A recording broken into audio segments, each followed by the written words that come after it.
People can talk about football for hours. Players, teams, stats, arguing like it changes anything. But you? The one who doesn't watch. And you've probably heard, how can you not like football?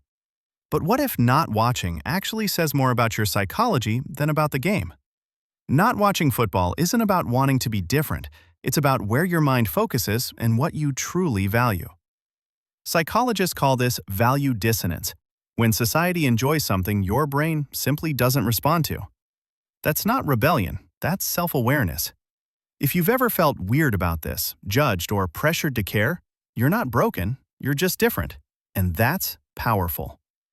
People who don't watch football usually fall into 4 types. Each type reveals how their brain works. Because people who don't watch football usually fall into one of 4 types, and each type reveals something powerful about how their mind operates. Type 1. The self-focused thinker. They don't hate sports, they just can't feel what others feel when watching it. Their brain isn't wired for vicarious emotion, the ability to feel excitement through someone else's success. They get dopamine from progress, not performance. So when everyone's screaming over a goal, they think, why should I care about people I don't even know? Psychologically, these people have low external validation needs and high self-determination. They don't pursue belonging through shared emotion. They find meaning in self-improvement. And that makes them look cold, when in reality, they're just independent thinkers who see no reward in watching others win. If you're the type who thinks, why should I celebrate a stranger's victory when I could be working toward my own goals? You're not selfish, you're self-determined. Type 2. The disillusioned observer. They used to care, used to watch every match, but then, at some point, they saw through it. The money, the marketing, the idolization of players who don't even know their fans exist. This type experiences what psychologists call existential detachment, when entertainment stops feeling meaningful because it lacks real growth or purpose.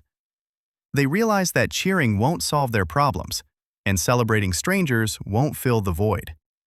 So they step back, not out of arrogance, but out of awareness. If you've ever thought, I've spent too many years cheering for something that doesn't change my life, you're not cynical, you're awake. Type 3. The redirected mind. This type doesn't hate football, they just don't need it. Their excitement goes elsewhere.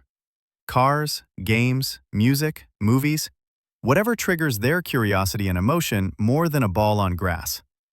Psychologically, they have what's called diversified stimulation patterns, meaning their brain gets dopamine from variety and personal relevance, not from predictable repetition.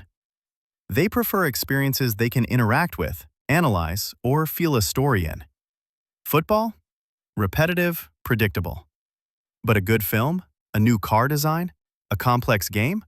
That gives their brain novelty, mastery, and connection all at once. If you're like that, you don't lack passion. You just direct it toward worlds that feel alive to you. And Type 4, the honest group. They say it straight. Why should I watch millionaires kick a ball when I'm broke, jobless, and stuck? Watching them live their dreams just makes me feel worse. This group doesn't hate the sport, they're just being real. For them, football isn't an escape. It's a reminder of the gap between dreams and reality. And for others in this group, it's even simpler. It's just football. It doesn't solve anything, doesn't change the world. That's not bitterness, that's psychological honesty. They see the world through a pragmatic lens and protect their emotions. If you think, why invest in something that gives nothing back? You're not numb, you're just aware of your energy.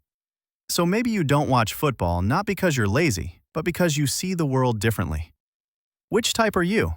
Or are you a mix of all 4? Because when your energy is focused on building, learning, and creating, it's hard to get excited about watching someone else's story.